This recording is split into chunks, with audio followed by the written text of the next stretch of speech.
E aí, pessoal, tudo bom? Professor Marlos aqui. E hoje a gente vai começar uma parte super importante que cai muito no Enem, cai muito em todos os vestibulares do Brasil, que é o chamado princípio de Le Chatelier, ou também chamado de princípio do equilíbrio móvel, tá? O nome já diz tudo, né, pessoal? Equilíbrio móvel. O que quer dizer isso? Quer dizer que eu tenho um equilíbrio e esse equilíbrio ele pode deslocar para um sentido. Ou seja, nós sabemos que quando uma reação está em equilíbrio, a velocidade da reação direta, então imagine que você tem um reagente e um produto. Essa velocidade da reação direta, que vai para a direita, quando atinge o equilíbrio, ela se iguala com a velocidade da reação inversa. Então, quando o VD é igual a VI, nós dizemos que a reação está em equilíbrio. Mas o que diz o princípio de Le Chatelier? Quando se exerce uma ação sobre um sistema em equilíbrio, ele desloca no sentido que produz uma minimização da ação exercida. Ou seja, toda vez que você interfere num sistema em equilíbrio, esse equilíbrio ele vai reagir para poder compensar esse efeito externo até voltar a um novo equilíbrio. E, gente, aqui é importantíssimo que você comece logo entendendo isso. Quando se fala que o equilíbrio desloca, há uma mudança no equilíbrio? Sim. Sempre a resposta tem que ser sim. Haverá a formação de um novo equilíbrio. Mas você não pode confundir a formação de um novo equilíbrio com uma nova constante de equilíbrio. Então nós vamos ter três fatores que vão influenciar o equilíbrio. Que fatores são esses? O primeiro fator é a temperatura. Na realidade, eu vou deixar a temperatura por último. Nós vamos estudar a concentração dos reagentes. O segundo fator seria a pressão do sistema. Tá? Vamos já explicar o que é isso. E o terceiro fator vai ser a temperatura. Pessoal, todos esses fatores que eu acabei de escrever, eles influenciam mudando o equilíbrio. Então quer dizer que se você aumentar a concentração, ou mexer na pressão do sistema, ou mexer na temperatura, o equilíbrio vai deslocar. Quer dizer que momentaneamente uma reação ela vai ficar mais rápida, ou seja, pode acontecer da reação direta ficar mais rápida que a inversa. E aí nós escrevemos dessa forma, com a setinha para a direita maior. Como pode acontecer da reação inversa ficar mais rápida? E aí nós escrevemos com a setinha para a esquerda maior.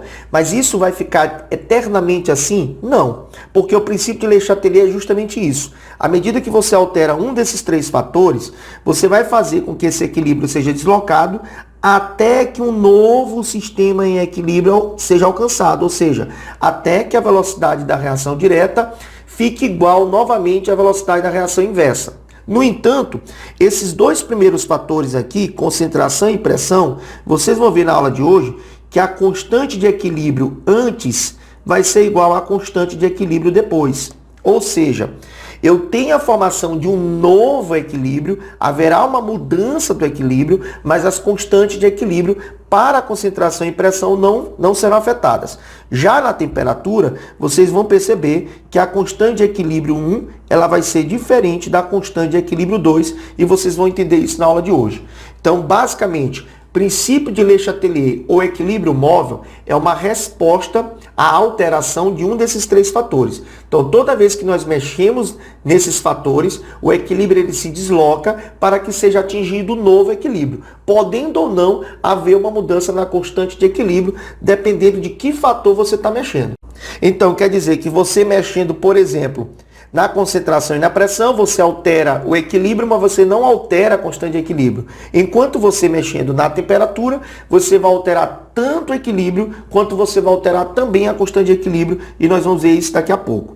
Mas o primeiro fator que nós vamos estudar aqui, pessoal, vou apagar aqui embaixo, é a concentração. Tá? E aqui eu já começo com uma observação importantíssima, que é a seguinte, pessoal. Vamos imaginar que eu tivesse o seguinte equilíbrio, né? Óxido de cálcio sólido reagindo com gás carbônico, produzindo carbonato de cálcio sólido, e vamos supor que se estivesse num sistema fechado em equilíbrio. Pessoal, vai acontecer dele chegar para ti e dizer assim, olha, o que vai acontecer com o equilíbrio quando você aumentar a massa do óxido de cálcio?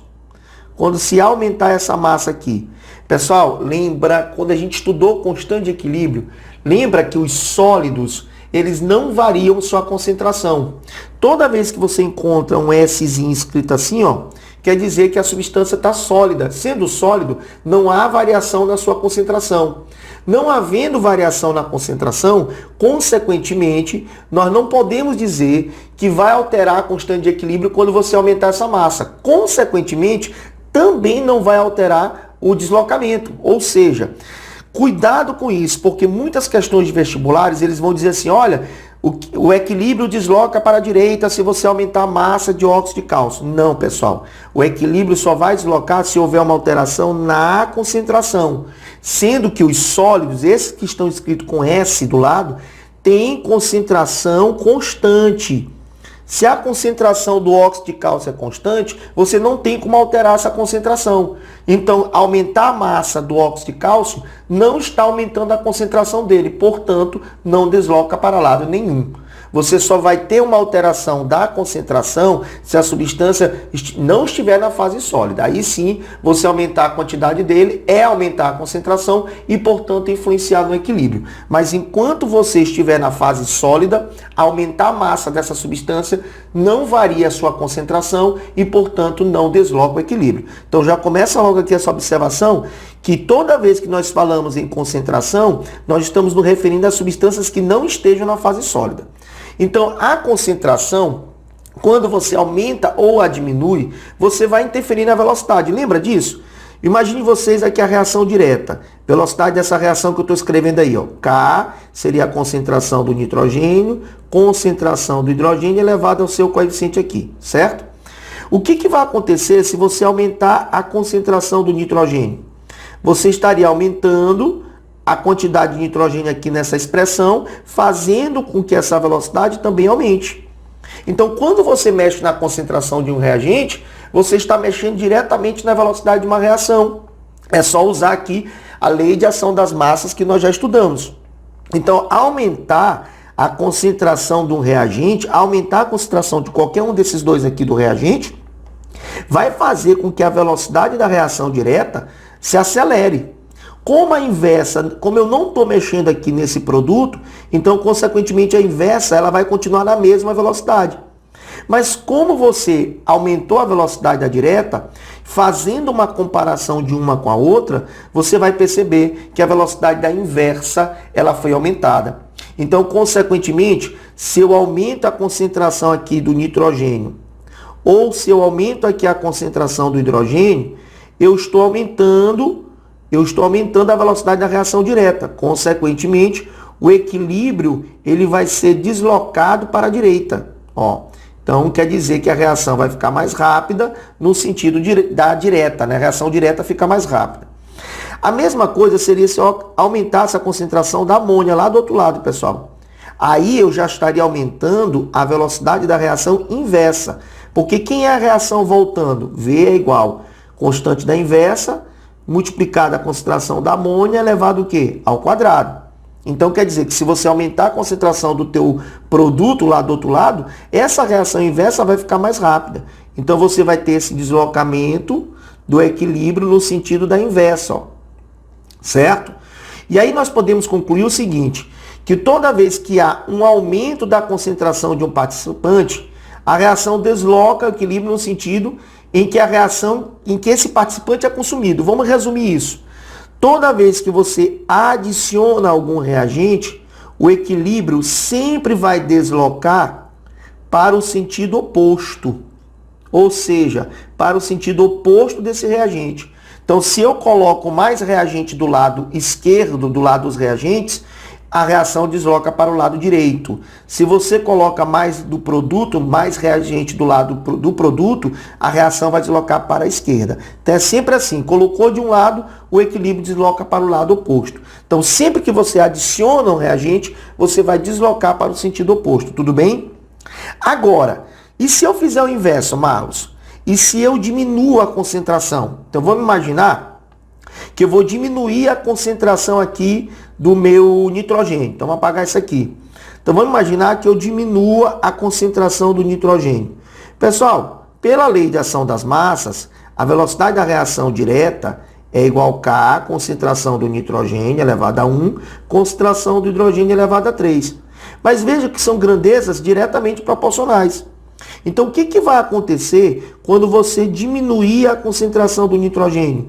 Você também vai diminuir a velocidade da reação direta. Se a velocidade da reação direta vai ficar mais lenta, mas a reação inversa não vai alterar a sua velocidade, porque você não está mexendo na amônia lá do outro lado, então a velocidade da inversa continua a mesma velocidade, só que a direta ficou mais lenta. Se a direta ficou mais lenta e a inversa continua na mesma velocidade, o que deu a impressão? Que a inversa, comparado à direta, foi acelerada. Tudo bem, toma cuidado. Eu não aumentei a velocidade da inversa, eu diminuí a velocidade da direta. Quando você diminui a quantidade de um reagente, você diminui a velocidade dessa reação. Mas, quando você comparar a velocidade da direta com a velocidade da inversa, é como se você tivesse deixado a inversa mais rápida. Tu tá entendendo? Então veja bem, para você compreender a lógica. Quando você bota mais reagente, a tua reação fica mais rápida. Por isso que o equilíbrio desloca para o lado oposto. Mas quando você tira reagente, a tua reação fica mais lenta. É como se a outra reação, a inversa, ficasse mais rápida. Então, quando você remove um reagente, o equilíbrio ele desloca para o lado que você está removendo, para o lado que você tirou. Então, se eu tirar nitrogênio, é como se eu estivesse fazendo a reação inversa ficar mais rápida. Então, você está deslocando para o lado do nitrogênio. Ah, Marlon, mas se eu for lá e retirar a amônia do sistema? Bom, se você retirar a amônia, então você vai deslocar para o lado da amônia. Então, no caso aqui, o equilíbrio, ele vai ficar momentaneamente mais rápida no sentido aqui da reação inversa. Então, o que nós podemos concluir? Que na remoção, ou seja, quando você remove, o sentido desloca para que lado? Para o mesmo sentido, para o mesmo lado da substância que você tirou. Então, quando você adiciona reagente, o equilíbrio desloca sempre para o lado oposto. Se você botar na esquerda, ele vai para a direita. Se você botar na direita, ele vai para a esquerda. Agora, quando você tira reagente, sempre vai deslocar no sentido que você está tirando. Então, se você tirar da esquerda, o equilíbrio desloca para a esquerda. Se você tirar da direita, o equilíbrio desloca para a direita. Tá certo? Só que nem sempre as coisas são tão simples assim. Porque é muito fácil quando o cara te dá uma reação, pessoal, e vai logo dizendo assim, olha, eu botei nitrogênio, eu botei hidrogênio, eu botei amônia. Certo? Só que às vezes o cara não faz isso. Às vezes ele coloca uma substância que consome no equilíbrio. Não estou entendendo. Por exemplo, nessa reação em equilíbrio aí, dificilmente no vestibular ele ia dizer que tirou amônia. Até porque como é que tu acha que eu vou tirar a amônia daí de dentro? Tu tem um balão fechado, como é que tu acha que tu vai tirar a amônia? Pessoal, aqui tem um sistema, tem uma coisa bem interessante. Sabe como é que é? Ele pode dizer para ti que adicionou um reagente. Por exemplo, eu tenho esse sistema em equilíbrio e ele diz que adicionou ácido cloreto de hidrogênio, na realidade, né? Gasoso. Ora, nós sabemos que a amônia é uma base. É só lembrar que a amônia e água formam hidróxido de amônio. E se a amônia é uma base, eu sei que a amônia ela reage com HCl para formar NH4Cl, que é um sal, certo? E se ele é um sal, ele precipita, ele sai do sistema. Então, em vez de ele chegar para ti e dizer assim, olha, cara, eu tirei a amônia, ele não vai dizer assim na prova, ele vai dizer assim, olha, foi adicionado ao sistema cloreto de hidrogênio. Aí o aluno tem que ter o mínimo possível de base de química para saber o que é ácido, base, sal e óxido, saber um pouco daquelas reações que ocorrem entre ácido e base, para que ele possa entender que na hora que eu adicionei o HCl, eu consumi essa amônia, como se eu estivesse diminuindo aqui a quantidade de amônia. Por quê? Porque à medida que o HCl reage com a amônia, ele está consumindo essa amônia para formar o cloreto de amônio. Então, adicionar o HCl ao sistema é você fazer com que essa amônia seja consumida. E à medida que essa amônia é consumida, o equilíbrio vai deslocar para onde? Para o sentido que ela é consumida, tá? Para o sentido da remoção. Então, primeiro passo, quando eu estou fazendo uma reação em equilíbrio, ele pode chegar na questão e dizer para ti que adicionou ou retirou alguém do sistema. Bacana. Mas vai ter muita questão que ele não diz isso de cara para ti. Ele vai dar uma terceira substância para que você possa reagir a essa substância para saber se vai ser deslocado o equilíbrio ou não. Então, nesse caso aqui do exemplo da amônia, eu coloquei HCl que consumiu a amônia para deslocar esse equilíbrio. Mas eu também posso colocar, pessoal, íon comum. Como assim, Marlos? Ó, por exemplo, vamos imaginar que eu tenho aqui o hidróxido de prata. Ele aqui é um sólido, né? Mas ele está em equilíbrio na água com alguns íons dele. Prata e hidroxilo. Então, ele não chegaria para ti e dizer assim, olha, eu vou adicionar hidroxila. Ele não faz isso. Ele vai chegar na prova e dizer assim, olha, nesse sistema aí em equilíbrio, foi adicionado hidróxido de sódio aquoso. Ora, nós sabemos que o hidróxido de sódio é uma base da família 1A, uma base forte, uma base solúvel, uma base que na hora que bate em água, ela dissocia em Na+ e OH-. Então veja, para ele não dizer que adicionou hidroxila na questão, ele disse que adicionou hidróxido de sódio. Só que o hidróxido de sódio contém o quê? Hidroxila a partir da sua dissociação. Então, adicionar hidróxido de sódio é adicionar hidroxila. Ou seja, é aumentar essa concentração de OH do sistema, fazendo o equilíbrio deslocar no sentido oposto. Botou de um lado, o equilíbrio desloca para o outro. Então, essa observação aí fica a dica. São duas formas dele chegar na questão e dizer que aumentou ou diminuiu a concentração. Além do, claro, ele dizer já diretamente, ele pode dizer indiretamente. Ou colocando uma substância que consome um reagente lá do teu equilíbrio, ou colocando uma substância que tem o mesmo íon, para que possa deslocar o equilíbrio no sentido oposto. Tá? Ou ele vai colocar uma substância que consome, que reage, ou ele vai colocar uma substância que tem o íon comum, ou seja, o mesmo íon, para que possa deslocar o equilíbrio no sentido oposto. Tá certo? Ora, vamos ver uma animação aqui, pessoal, muito importante para você entender o efeito da concentração, olhando para o que acontece. Um equilíbrio muito legal do íon férrico, tá? Vamos para o seguinte vídeo. Pessoal, então vamos aqui atentar para essa animação e veja que aqui eu tenho os 3 fatores que influenciam o princípio de Le Chatelier: concentração, pressão e temperatura. Vamos primeiro entender a concentração. Então vocês estão vendo aqui uma figura e eu preciso que vocês atentem para as 3 partes da figura. Vocês estão vendo aqui, primeiro um becker contendo uma solução com uma certa cor. Vocês estão vendo aqui em cima a representação desses íons que estão aqui embaixo na reação. Veja que ele representou aqui o tiocianato férrico de FeCN vermelhinho, né? Aí ele pegou o Fe3+, representou o íon férrico, ele representou por amarelo. E o tiocianato ele representou aí como branco, tá certo? Então perceba o seguinte, eu vou adicionar o tiocianato de sódio, aqui ó, onde está ficando amarelinho. Como a gente sabe o seguinte, pessoal, vocês estão vendo que não existe tiocianato aqui de sódio no equilíbrio, mas existe o íon SCN-. Isso é o que nós chamamos de efeito íon comum. Adicionar tiocianato é, na realidade, adicionar esse SCN-, que está sendo representado aqui com esse arrozinho branco aí. Então perceba que quando eu adicionar o tiocianato, esse arrozinho branco, ele vai capturar a bolinha amarela, tá? Porque eu aumentando a quantidade de tiocianato, eu vou capturar essa bolinha amarela, fazendo com que surja a bolinha vermelha, tá? Então eu vou clicar, eu quero que vocês olhem primeiro aqui para essa figura das bolinhas se mexendo, depois a gente vai olhar para cá, para essa figura do gráfico, para você ver o que acontece com os equilíbrios, e depois você vai olhar para a cor, tá certo? Então vamos lá, primeiro olhando para a figura lá das bolinhas, do arrozinho. Então perceba que eu aumentando o tiocianato, ó, veja, ó, a bolinha branca capturou a amarela virando vermelha, certo? Vou voltar para você olhar. Então agora eu quero que tu olhe aqui para esse gráfico. Você vai ver que vai aumentar o do tiocianato, consumindo mais o ferro e aumentando o tiocianato férrico, tá? Olha lá, ó. Aumentei o tiocianato, consome o ferro e aumenta o tiocianato férrico, tá? Com isso, veja como é que era a cor da solução antes, né? Era um pouco amarelada. Se eu vou deslocar o equilíbrio para a esquerda, quando eu colocar o tiocianato, ele vai aumentar a cor vermelha. Então essa coloração vermelha vai ficar mais intensa. Veja lá, ó. Aumentei o tiocianato, diminuí a concentração do ferro e aumentou o tiocianato ferro ficando mais vermelho. Tudo bem? Agora, o que vai acontecer se eu remover? Ora, se eu tirar a bolinha amarela, o equilíbrio tem que continuar. Então, o que vai acontecer para a reação repor bolinha amarela? Ela vai quebrar essa bolinha vermelha que vocês estão vendo para separar a bolinha branca da bolinha vermelha. E assim surgir bolinhas amarelas.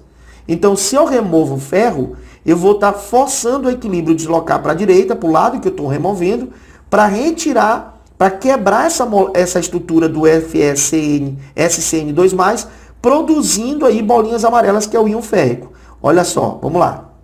Olha lá para o desenho em cima. Eu estou removendo o ferro. Viu que eu tirei todas as bolinhas amarelas? Olha como as bolinhas vermelhas estão se quebrando para formar bolinhas amarelas. Vou voltar, ó. Eu vou tirar todas as bolinhas amarelas, ó. À medida que eu tiro as bolinhas amarelas, fica incolor, certo? Ó. Aí ele vai agora o quê? Quebrando as bolinhas vermelhas para voltar a formar bolinhas amarelas. Então você vê que a coloração voltou a ficar um pouco mais amarelada, certo? Então, se eu adiciono de um lado, o equilíbrio desloca para o lado oposto. Se eu tiro de um lado, o equilíbrio desloca para o lado que você está tirando. Então, à medida que eu removi as bolinhas amarelas, ó, que eu tirei todas as bolinhas amarelas do sistema, eu não posso ter um equilíbrio sem bolinhas amarelas. Pessoal, todo equilíbrio químico, todas as espécies que vocês estão vendo aqui na reação, ela tem que continuar no equilíbrio. Então, você não pode simplesmente pegar um equilíbrio e tirar todo mundo, tirar todo o Fe3+, e ficar sem nenhum Fe3+. Por quê? Porque não é equilíbrio. Então a reação ela tem que atingir um novo equilíbrio. Então na hora que você remove todo o íon férrico, ó, estou removendo todo o íon férrico, o que acontece? O equilíbrio tenta fazer de tudo para voltar a ter de novo o equilíbrio, o Fe3+, certo? Então isso é o primeiro passo, que é o efeito da concentração. Beleza, pessoal? Então o efeito da concentração é isso aí. Bom, então vocês viram aí no vídeo, deu para ilustrar o que era a concentração, e agora vamos ver aqui graficamente como é que ocorre o efeito da concentração. Então vocês viram o seguinte, que se eu tivesse equilíbrio aqui, do nitrogênio mais hidrogênio formando amônia, imagine vocês que eu vou acrescentar hidrogênio, tá? Eu vou aumentar a concentração do hidrogênio aqui nesse equilíbrio. Então se eu aumentar a concentração do hidrogênio, o que nós sabemos? Que esse equilíbrio vai ser deslocado no sentido oposto. Ou seja, vai haver um aumento na produção da amônia, até que se atinja um novo equilíbrio. Agora, graficamente, pessoal, vocês têm que entender o seguinte, olha, vocês estão vendo que aqui nesse gráfico, o hidrogênio, a amônia e o nitrogênio estão inicialmente com uma linha reta. Isso quer dizer, como você já viu lá nas aulas de equilíbrio, que quando você atinge o equilíbrio, as concentrações não variam. Então, vocês estão vendo que aqui a concentração do hidrogênio, a concentração da amônia, a concentração do nitrogênio não estão variando. Nesse instante que eu chamei de T1, foi um instante que nós adicionamos aqui, ó, a quantidade de hidrogênio, né? Nós abrimos o sistema e colocamos mais hidrogênio lá dentro, beleza? Ora, por que aqui nesse gráfico vocês estão percebendo essa linha vermelha bem aqui? Por que nesse ponto eu tenho um salto, né? Vocês estão vendo que aqui na linha azul há um acréscimo gradativo, né? Vocês estão vendo que sobe, ó, vai subindo gradativamente. Mas por que aqui na linha 1, nessa primeira linha, eu tenho esse salto, essa reta para cima, né? Eu tenho paralelo ao eixo Y. Porque, gente, quando eu acrescento, eu tenho um aumento instantâneo da quantidade de hidrogênio. Então, você colocou no sistema, a concentração ela aumenta instantaneamente, certo? Mas à medida que eu aumento a concentração de hidrogênio, a velocidade também aumenta para consumir esse hidrogênio, certo? Então, consequentemente, parte desse hidrogênio que eu coloquei extra vai ser consumido pelo nitrogênio, concorda? Então vocês percebem que desse ponto aqui que eu estou colocando, ó, desse ponto aqui em cima, até essa linha que eu estou colocando de vermelho, vocês estão notando que há um pequeno decréscimo aqui da quantidade de hidrogênio. Por quê? Porque você colocou hidrogênio, a reação então foi acelerada para a direita e o nitrogênio começou a consumir esse hidrogênio. Em compensação, perceba que nesse mesmo instante, eu vou botar aqui uma linha, pessoal, que é quando atinge o novo equilíbrio, tá certo? Para você entender isso, ó, tá aqui a linha, ó. Aqui vai ser o tempo de equilíbrio 2, o novo equilíbrio atingido. Então você percebe que quando eu coloquei mais hidrogênio aqui em cima, o acréscimo de hidrogênio, o nitrogênio ele começa a consumir hidrogênio, então a quantidade de nitrogênio vai diminuindo, certo? Quer dizer que a concentração do nitrogênio no final, ela é menor do que a concentração do nitrogênio no início. Concorda? Enquanto o hidrogênio, eu coloquei uma quantidade extra, uma parte dele foi consumida pelo nitrogênio, mas a concentração do hidrogênio, no final, está ligeiramente maior do que a concentração do hidrogênio no início. E quando você aumentou a concentração do hidrogênio, consumiu um pouco do nitrogênio, aumentou um pouco do hidrogênio, mas o equilíbrio deslocou para a direita, certo? Aumentando a concentração da amônia. Então veja que o efeito causado foi justamente um aumento da concentração final da amônia. Beleza. Se eu montar essa constante de equilíbrio inicial, pessoal, vocês vão ter o seguinte: concentração da amônia elevada ao quadrado, dividido pela concentração do nitrogênio elevado a 1, concentração do hidrogênio elevado a 3. Vamos imaginar, só exemplo, que essa constante de equilíbrio desse o valor 1. Só exemplo, tá? A gente não calculou aqui, mas só exemplo. Vocês perceberam, então, que quando eu aumentei a concentração do hidrogênio, houve toda essa variação no gráfico, certo?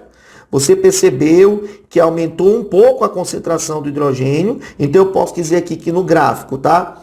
Aqui nessa constante de equilíbrio embaixo, aumentou um pouco a concentração do nitrogênio, diminuiu a concentração do nitrogênio e aumentou a concentração da amônia. Pessoal, olha que interessante. Quando o novo equilíbrio é alcançado, e isso você pode pegar questões com valores mesmo, para você substituir, você vai ver que na hora que você substitui esses novos valores que vocês estão vendo aqui no gráfico, para o hidrogênio, para a amônia e para o nitrogênio, esse aumento que você fez aqui em cima é compensado por esse aumento aqui embaixo e essa diminuição. Em outras palavras, na hora que você substitui os valores novos no lugar dos valores antigos, vocês vão ver que a constante de equilíbrio dá muito, mas muito próxima da nova constante de equilíbrio.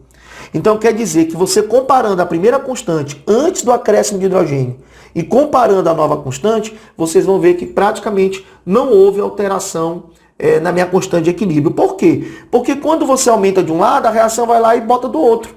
Imagina uma balança. Você tinha uma balança aqui equilibrada, certo?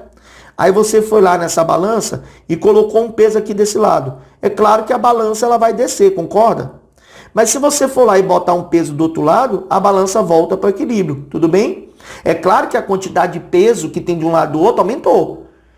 E é por isso que o equilíbrio muda, porque os valores finais não são mais iguais aos valores iniciais, são novos valores. Portanto, há uma mudança no equilíbrio. Mas em compensação, pessoal, a constante continua a mesma. Por quê? Porque não houve alteração no final da divisão. Então, quando você joga esses valores na constante, um compensa o outro. E como um compensa o outro, a constante não muda. Então, nós temos aqui uma observação importante. Aumentar ou diminuir a concentração de um reagente faz com que o equilíbrio se modifique, porque gera novos valores, mas esses valores se compensam, fazendo com que a constante de equilíbrio não varie. Então, o nosso primeiro fator, que é a concentração, é um fator que varia o equilíbrio, varia os valores de equilíbrio, mas não varia a constante de equilíbrio. Tudo bem, galera? Certo? Vamos para o próximo fator, que é o fator pressão.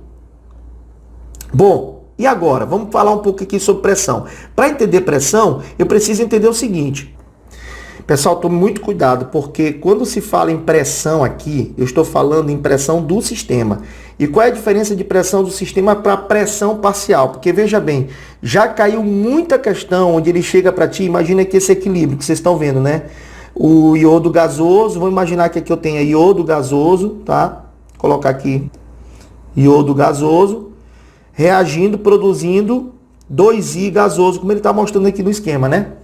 Aí o cara chega para ti e diz assim, olha, eu aumentei a pressão de iodo gasoso.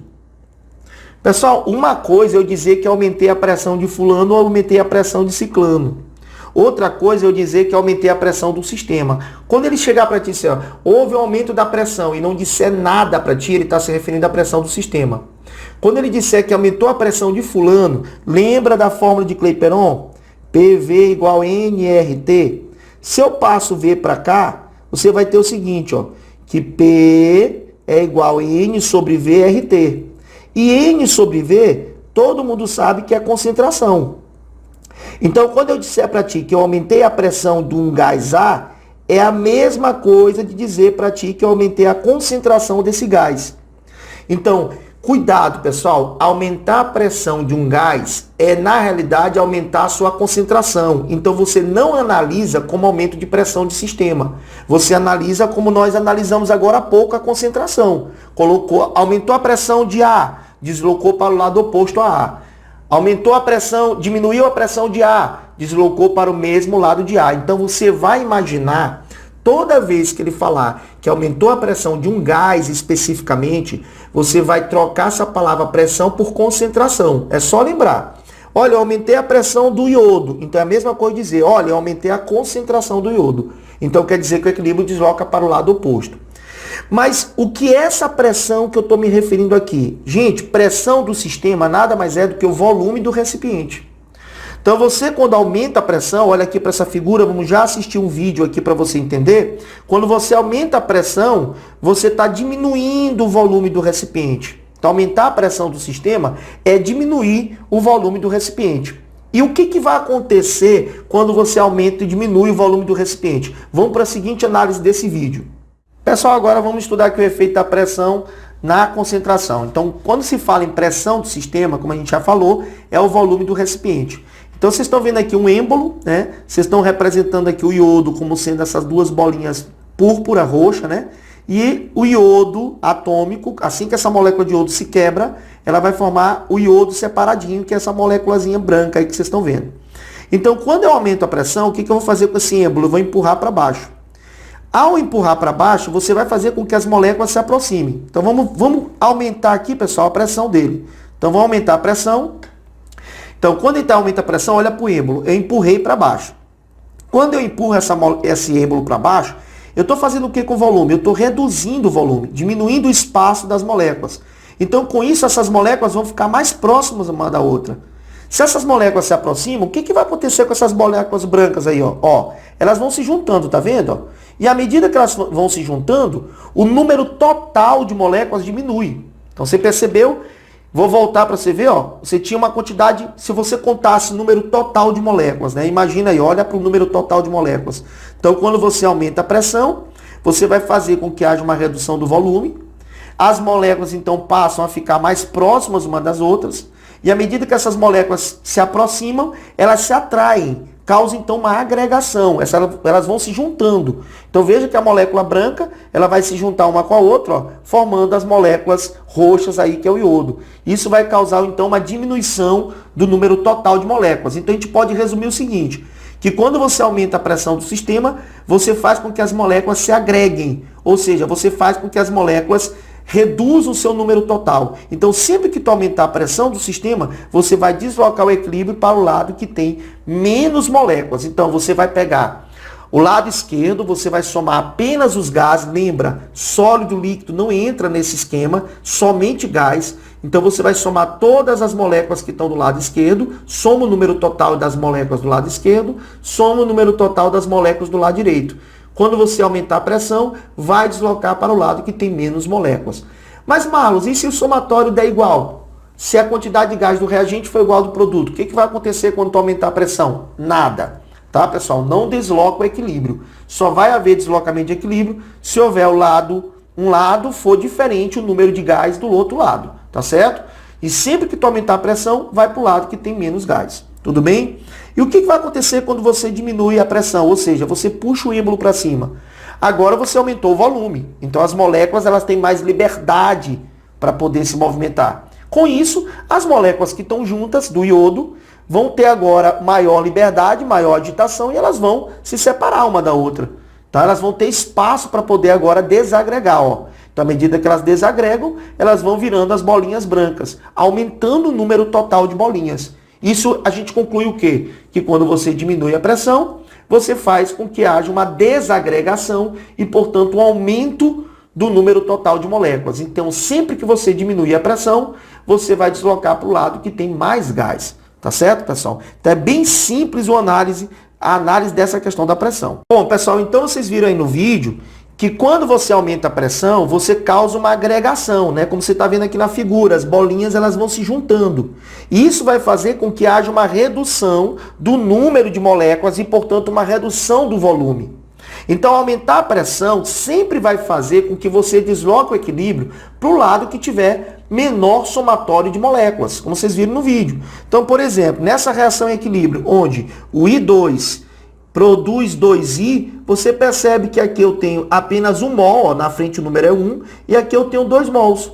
Então, quando eu aumento a pressão do sistema, para onde eu vou deslocar? Se eu aumentar a pressão, eu vou ter que deslocar sempre para o lado que tem menor somatório do número de moléculas. Consequentemente, se aumentar a pressão dessa reação, eu vou deslocar para a esquerda. Por quê? Porque 2, que está aqui na frente, é maior do que 1, tá certo?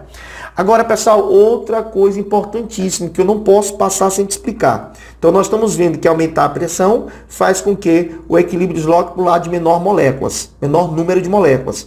Enquanto diminuir a pressão faz com que o equilíbrio desloque para o lado que tiver maior número de moléculas.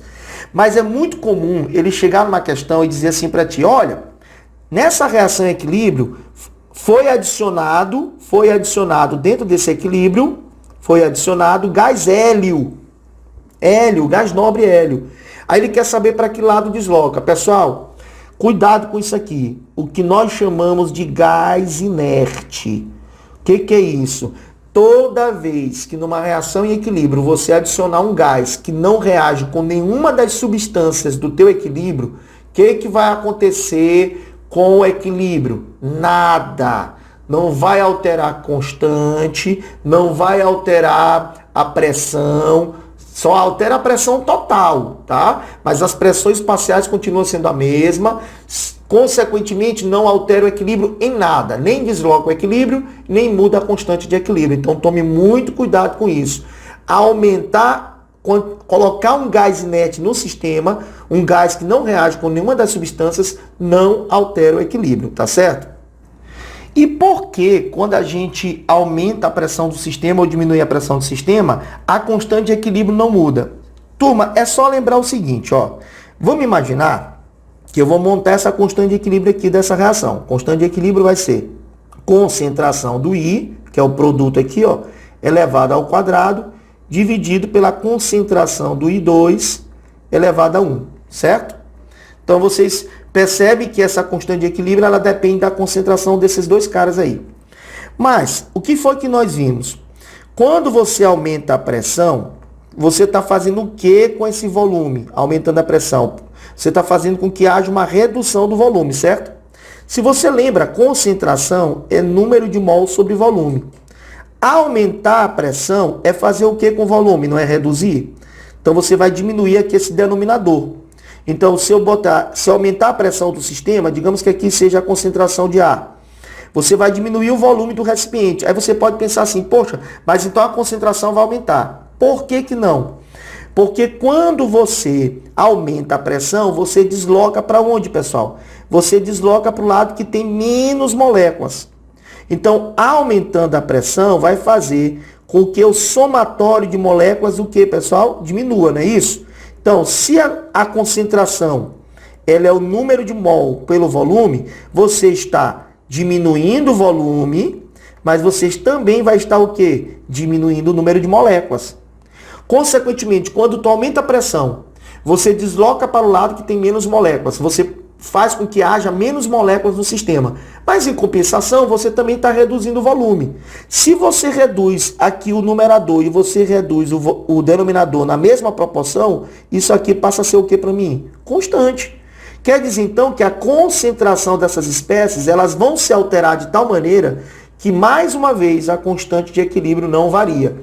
Então, nós estamos aqui no segundo fator, que é a pressão do sistema, que é a redução do volume do recipiente. Quando você altera a pressão do sistema, você altera o equilíbrio, mas você não altera a constante de equilíbrio. A constante de equilíbrio passa a ter o mesmo valor. Isso é muito importante, tá, pessoal? Tá? Agora vamos para o terceiro fator, que é o fator temperatura. Pessoal, agora a gente vai falar sobre a temperatura. Então, qual é a influência da temperatura dentro de um sistema em equilíbrio? Você percebe que a temperatura é o estado, ela mede o estado de agitação das moléculas. Então, imagina que aqui eu tenho N2O4 do lado esquerdo e vocês estão vendo que as moléculas tem dois, é como se eu tivesse dois NO2 juntos, né, pessoal? Olha a molécula de NO2 aqui, parecendo uma molécula de água, e olha do N2O4, como você percebe aqui, que é como se fosse duas NO2 juntas, né?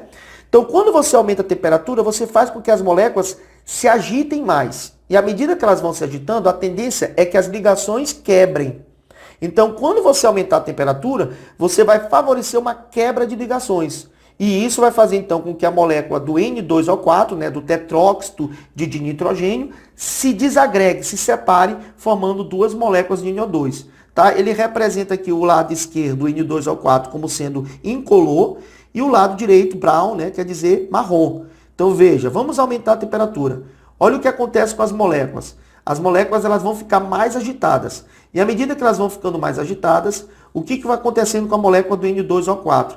Ela vai quebrando as suas ligações. Então, à medida que ela quebra as suas ligações, vai haver uma desagregação, uma separação. Ó, então, à medida que ela vai separando, eu vou formando mais moléculas de NO2, o que vai gerando uma coloração mais escura. Então, sempre que você aumenta a temperatura de uma reação, você favorece o sentido de quebra de ligações, que é o sentido endotérmico.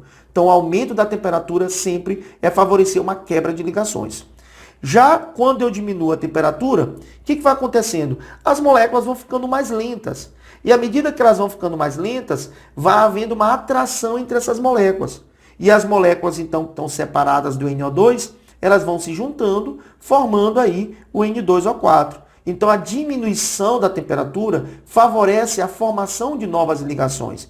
Enquanto o aumento da temperatura favorece a quebra, a diminuição da temperatura favorece a formação de novas ligações. Ou seja, eu sempre favoreço o sentido exotérmico à medida que eu diminuo a temperatura. Então, vamos ver um pouquinho mais sobre como ocorre realmente a influência da temperatura, pessoal, usando aí o esquema a seguir. Bom, pessoal, agora aqui na temperatura tem um negócio interessante, que é muito importante para você observar. Primeiro assim, como é que eu vou saber qual é o sentido da reação que é endotérmico ou exotérmico? Quem define isso é esse ΔH que é dado aqui do lado, ó pessoal. O ΔH é que define o sentido da reação. Então vocês percebem que essa reação, a definição do sentido dela depende justamente do sinal que for dado aqui do ΔH. Então, por exemplo, se o sinal aqui ele é negativo, quer dizer que essa reação que eu estou lendo da esquerda para a direita ela é exotérmica. Mas se o sinal fosse positivo, quer dizer que a reação que você está lendo da esquerda para a direita seria endo e o inverso seria exo. Tá? E aqui, bota na tua cabeça, como é que eu vou entender a influência da temperatura? Pessoal, a temperatura é o único fator que não tem compensação. Como assim, Marlos? Você viu que quando você aumenta a quantidade de um reagente, o equilíbrio desloca para o sentido oposto, colocando mais produto.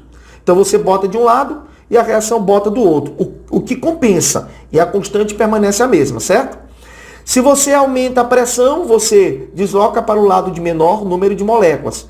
Então você diminui o número de moléculas, mas você também diminui o volume. Com isso, a constante também não muda. Só que mexer na temperatura, pessoal, não é mexer na quantidade e nem mexer no volume. Você não está mexendo na quantidade de moléculas de um lado e do outro, e você não está mexendo no volume do recipiente. Então, a temperatura é o único fator que realmente altera o equilíbrio, mudando também a constante de equilíbrio. Tá? Porque você vai deslocar ou para a direita ou para a esquerda, mas você não está compensando o outro lado. Agora, como é que tu entende essa questão da temperatura? Por que quando você diminui a temperatura, você favorece o lado exotérmico? E isso aqui é uma pegadinha muito grande de vestibulares. Pessoal, bota na tua cabeça o que você já aprendeu lá em velocidade de reação. Já caiu uma questão que foi a seguinte questão. Vocês estão vendo aqui que a reação da produção da amônia ela é exotérmica, porque o sinal é negativo, né?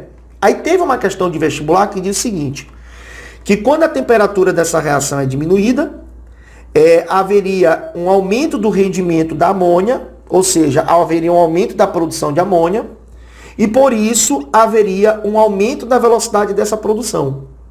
E aí o aluno, como ele estudou que quando você diminui a temperatura, você favorece o sentido exotérmico, então ele disse, não, está correto, porque diminuir a temperatura favorece o sentido que perde calor, que é para a direita aqui, né?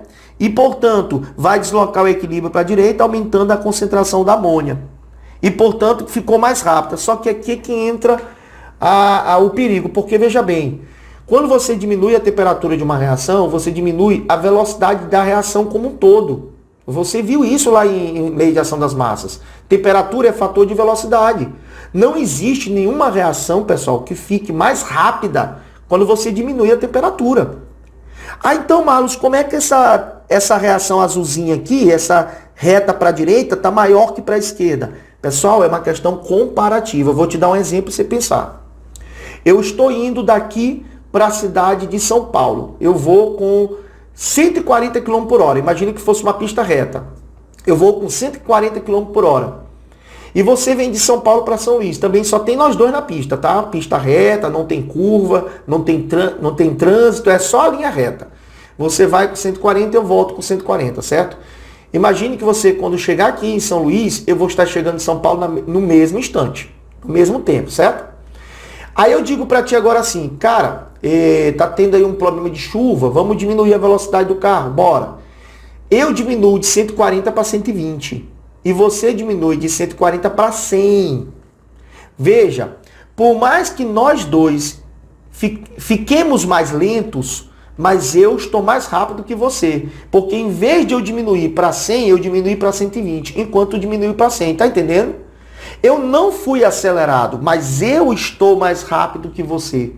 Então, quando você diminui a temperatura de uma reação, você diminui tanto a velocidade da reação endotérmica, quanto você diminui a velocidade da reação exotérmica.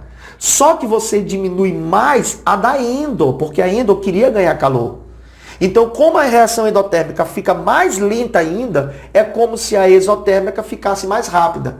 Tu tá entendendo? Só que ela não foi acelerada. Você, ao diminuir a temperatura, você diminuiu a velocidade de ambas, só que você diminuiu mais a endotérmica. Já quando você aumenta a temperatura, você aumenta a velocidade de ambas, só que você aumenta mais aquela que quer ganhar calor. Logo, aumentar a temperatura favorece o sentido endotérmico, porque é o sentido que quer ganhar calor. E diminuir a temperatura favorece o sentido exotérmico, porque é o sentido que perde calor. Então, ele é menos afetado do que o endotérmico. Então, bota na tua cabeça. Define o sentido que é endotérmico ou exotérmico e ao aumentar a temperatura, você vai para o lado endo. Ao diminuir a temperatura, você vai para o lado exotérmico. É bem simples assim. Quem vai definir o lado endo ou exo? A questão. Ela vai te dar um ΔH ou alguma maneira de você saber qual é o sentido endotérmico e exotérmico. Tudo bem? Tá? Então, agora nós definimos o quê? Que a temperatura é o único fator que muda o equilíbrio, né? Você vai mudar os valores do equilíbrio, mas como não há nenhum fator compensatório, também vai haver uma mudança na constante de equilíbrio. Então, se perguntarem para ti qual é o único fator que pode alterar a constante de equilíbrio, pessoal, não é concentração, não é pressão, não é catalisador, tá? Só quem pode mudar a constante de equilíbrio é a temperatura. Por isso que quando nós estudamos pH, quando você muda a temperatura, você muda o kW, lembra? Que a constante da água ela mudava? Para 25 graus Celsius eu tinha uma soma de pH mais pOH igual a 14, mas quando era outra temperatura, a soma de pH mais pOH mudava. Por que isso acontece? Porque muda a constante da água, já que é uma constante de equilíbrio e afetar a temperatura afeta no equilíbrio da água, certo? Muito bem, vamos fazer questões agora, para a gente poder entender essa aula. Aqui é interessante porque, veja, pessoal, para a gente influenciar, saber a influência de concentração, pressão e temperatura, para eu entender temperatura, eu precisaria aqui saber se essa reação para a direita ela é endo ou exo. Eu precisaria do ΔH. Você está vendo que na questão não foi dado ΔH. Então, claro, que só olhando para a reação, tá? Eu poderia matar a charada, Marlon, só olhando para a reação? Gente, nesse caso aqui sim, tá? Por quê? Uma reação onde uma substância se decompõe, vocês estão vendo que é uma única substância se decompondo, envolve uma quebra de uma molécula, certo? Quer dizer que para essa molécula virar NO2, eu teria que quebrar. E a quebra, todo o processo de quebra é um processo endotérmico. Então eu já mato aqui, sem precisar das tabelas, tá? É claro que vai ter questão, vai ter reação que você não vai conseguir fazer dessa forma, mas sem precisar da tabela, eu já saberia que essa reação para a direita ela é endo, porque está quebrando a molécula do N2O4 e virando NO2. E para a esquerda é exo, tá? Mas eu vou te ensinar aqui um macete de como você faz a partir de uma tabela, de um gráfico, para determinar qual é o sentido endo ou exo. Presta atenção, o macete é bem simples. Você sabe que constante de equilíbrio é reagente sobre produto, certo? Concentração do produto sobre reagente. Você sabe que constante de equilíbrio é a concentração do produto sobre reagente. Certo? E você sabe que quando você aumenta a temperatura, você desloca para o lado endo. E quando você diminui a temperatura, você desloca para o lado exo, certo? Ora, o que acontece se uma reação deslocar para a direita? Ela desloca para o lado produto. Ou seja, se ela desloca para o lado produto, ela produz mais produto. Se ela produz mais produto, consequentemente ela aumenta o numerador. E se eu aumentar o numerador, a constante de equilíbrio ela aumenta, certo? Uma questão de matemática. Se aumentar a parte de cima, a constante aumenta. Se essa reação deslocar para a esquerda, para o sentido inverso, eu estou aumentando o reagente. E aí, gente, aumentar o reagente é aumentar o denominador. Consequentemente, a constante de equilíbrio diminui. Então, olha que interessante. Se a constante de equilíbrio aumentou, é porque você está indo para a direita. Se a constante de equilíbrio diminuiu, você está indo para a esquerda. Sempre assim, tá? Aumento da constante de equilíbrio é ir para o lado direito da reação. Diminuir a constante de equilíbrio é ir para o lado esquerdo da reação. E aí, pessoal, basta você fazer uma associação de palavrinhas. Porque aumentar a temperatura é endo, diminuir a temperatura é exo. Então, como é que eu vou matar a charada? Olha para a tabela. Olha para a tabela. Você está saindo de 0 para 100. A temperatura está aumentando ou está diminuindo? Está aumentando, não está? Se a temperatura está aumentando, então eu sei que esse sentido é endo. Mas esse sentido é para a esquerda ou para a direita? Aí você olha para a constante. A constante, quando sai de 10 a menos 4 para 0,36, está aumentando ou diminuindo? 10 a menos 4 é 0,000, né, pessoal? Então é um valor muito menor que 0,36. Então vocês estão vendo que a constante também está aumentando. E se a constante aumenta, quer dizer que você foi para onde? Para a direita. Então olha que interessante. Eu já sei que a direita é endotérmica. Marlos, não entendi não, cara. Que macete massa. Explica aí de novo. Então você vai olhar para a temperatura e você vai olhar para a constante. Se a temperatura aumentou, é porque o sentido é endo. Se a constante aumentou, é porque esse sentido é para a direita. Se a temperatura aumentou, é porque o sentido é endo. Mas se a constante tivesse diminuído, então essa endo era a esquerda. De novo, se a temperatura diminuísse, Marlos, aí eu estou dizendo que é exo. Mas se a constante aumentar, aí então eu estou indo para a direita. Então para a direita seria exo. Tá? Não entendi não, Marlos. Não estou entendendo. Ó, presta atenção. Estou dizendo o seguinte para ti. Vamos imaginar que eu te desse uma tabela onde aqui fosse a temperatura e aqui a constante. Aí a temperatura fosse 100, 50 e 0. E a constante fosse 1, 10 e 1000. Então vocês estão vendo que a temperatura está o quê? Diminuindo. Se a temperatura diminui, é exo. E vocês estão vendo aqui que a constante com isso está fazendo o quê? Está aumentando. E se a constante aumenta, quer dizer que é para a direita. Então eu estaria dizendo, é só pegar as palavras e juntar. Eu estaria dizendo que para a direita é exo. Consequentemente, para a esquerda seria o quê? Endo, que é o inverso. Tudo bem? Então é bem fácil. Se a temperatura aumentar, é endo. Se a temperatura diminuir, é exo. Se a constante aumentou, para a direita. Se a constante diminuiu, para a esquerda. Então, bora lá? De novo. Temperatura fez o que daqui para cá? Temperatura aumentou. Então, consequentemente, é endo. E a constante daqui para cá também fez o quê? Também aumentou. Se a constante aumentou, então é a direita. Então, eu concluo que essa reação N2O4 para a direita, ela é endo. Enquanto para a esquerda, ela é exo. Beleza? Então, já tem aqui os dados que eu precisava dessa questão. Então, agora vamos analisar a questão. Sobre esse equilíbrio, é correto afirmar que a formação de NO2 é exotérmica. Não, olha para cá para a nossa tabelinha que a gente acabou de fazer. A formação de NO2 é endo. Falso a letra A. Letra B. A cor castanha do NO2 se intensifica pelo aumento da pressão. Ele está dizendo aqui que do lado esquerdo é incolor, certo, pessoal? E do lado direito é castanho. Pessoal, o que vocês aprenderam comigo hoje na aula aqui? Que o aumento da pressão vai fazer com que o volume reduza. E à medida que o volume reduz, vai haver uma agregação das moléculas. E à medida que essa molécula agrega, há uma diminuição do número de moléculas. Então, aumentar a pressão desloca sempre para o lado que tem menos moléculas. Consequentemente, aumentar a pressão, você está vendo aqui que do lado esquerdo é 1 mol e do lado direito são 2 mols. Então, quando eu aumentar a pressão, eu vou para o lado que tem menos moléculas. Então, essa reação ela desloca para o lado aqui que só tem 1 mol, saindo do lado que tem 2, ó. Tá? Então, consequentemente, eu vou para o lado esquerdo, que é o lado que incolor. Consequentemente, o aumento da pressão não vai intensificar a cor castanha, vai diminuir a cor castanha, porque vai para o lado esquerdo. Falso também. Letra C. A cor do NO2 se enfraquece pela elevação da temperatura. Toda vez que você aumenta a temperatura, você desloca para o sentido endo. Qual é o sentido endo que nós definimos lá? Foi para a direita. Ora, se eu estou deslocando para a direita, eu estou indo para a cor o quê, pessoal? Castanho. Então a cor não enfraquece. A cor fica mais forte, porque você foi para a direita, para o lado da cor castanha. Falso a letra C. Letra D. Os valores de Kc informam que a concentração do N2O4 é maior a zero.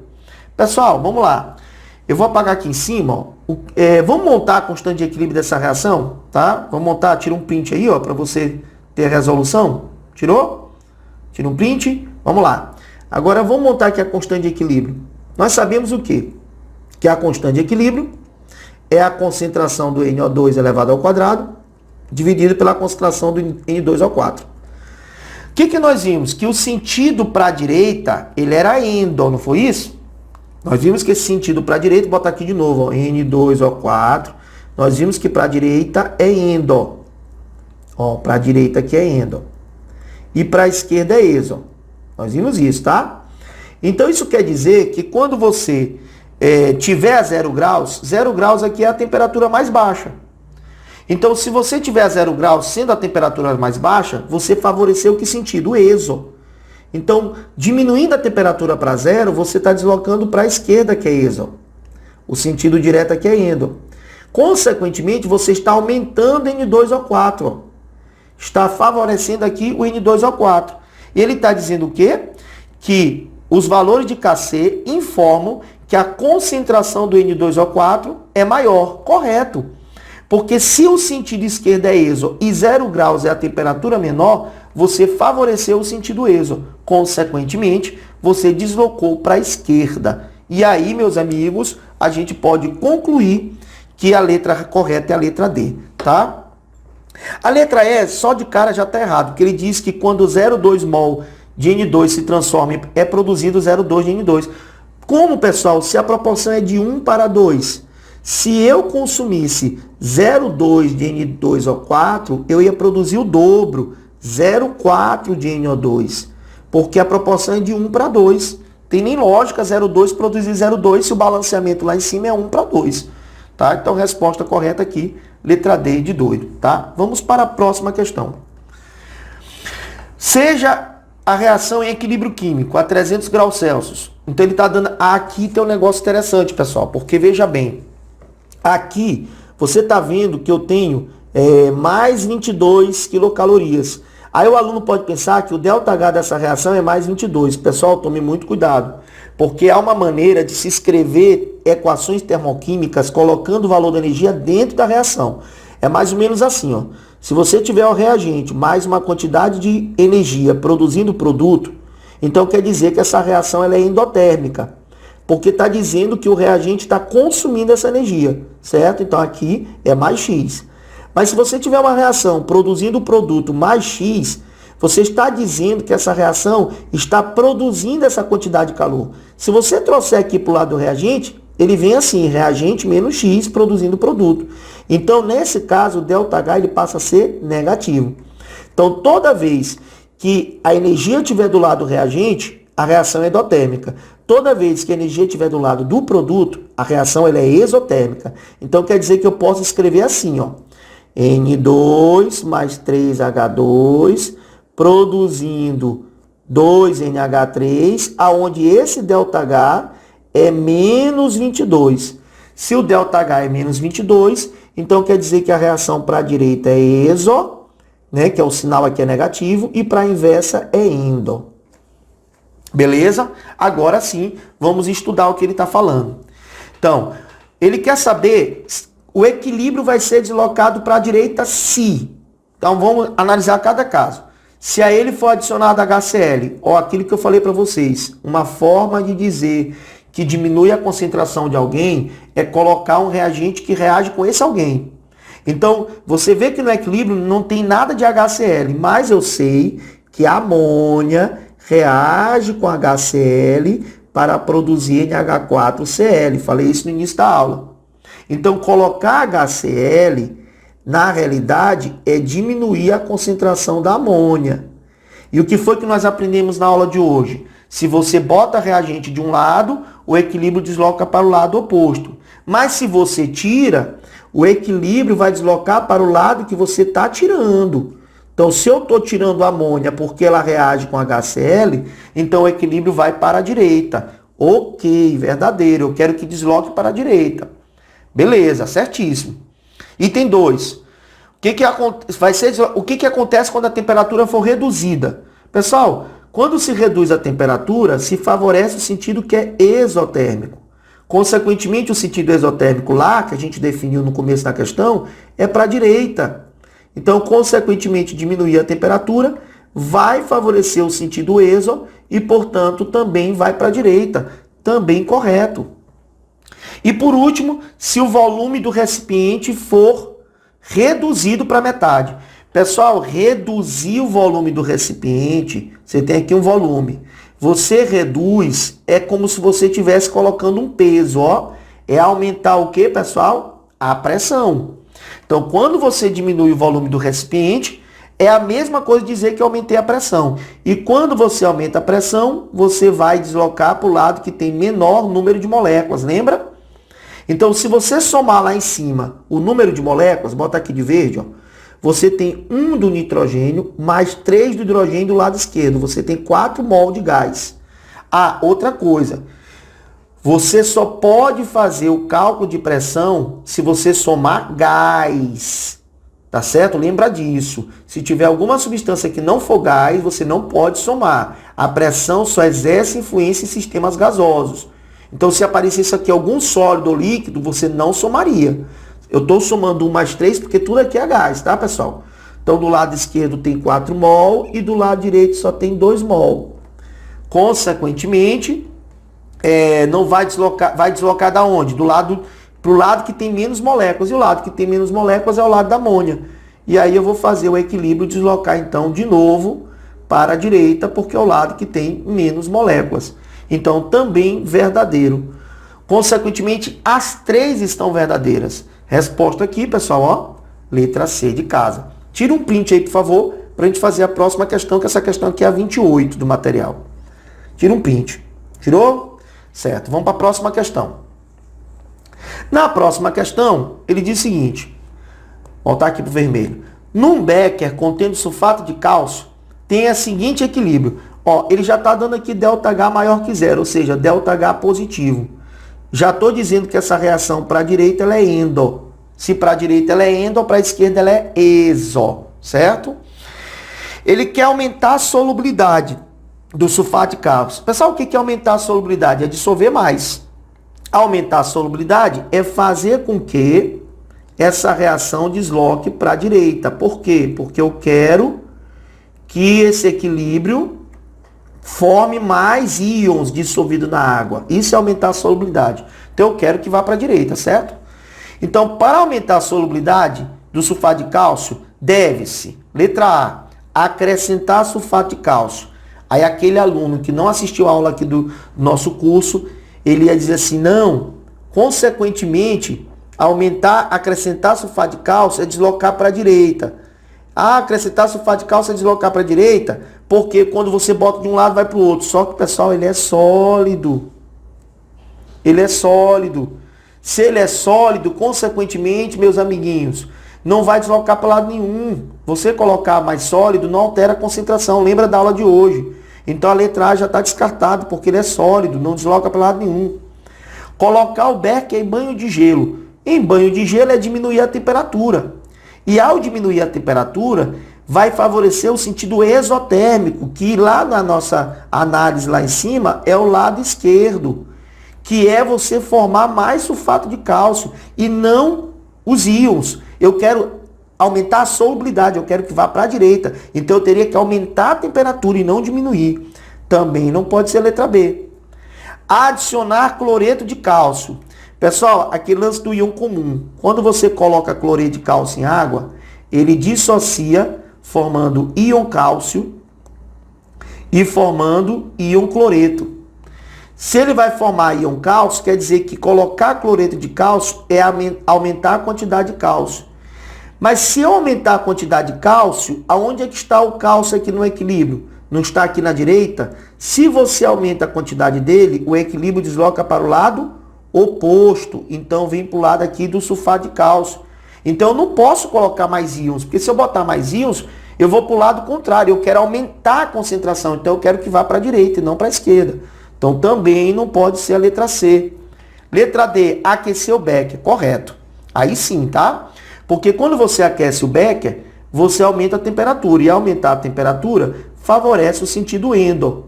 E favorecer o sentido endo, como nós vimos aqui que o ΔH é positivo, é favorecer a reação que vai para a direita. Consequentemente, produzir mais íons, aumentando a solubilidade. Então, resposta à letra D. Agora, adicionar uma solução de sulfato de potássio, não, né, pessoal? Porque o sulfato de potássio tem sulfato, ó, tem íon comum. Eu estaria aumentando o sulfato, fazendo o equilíbrio vir para onde? Para a esquerda. E eu quero que vá para a direita. Então, resposta correta, a letra D de doido.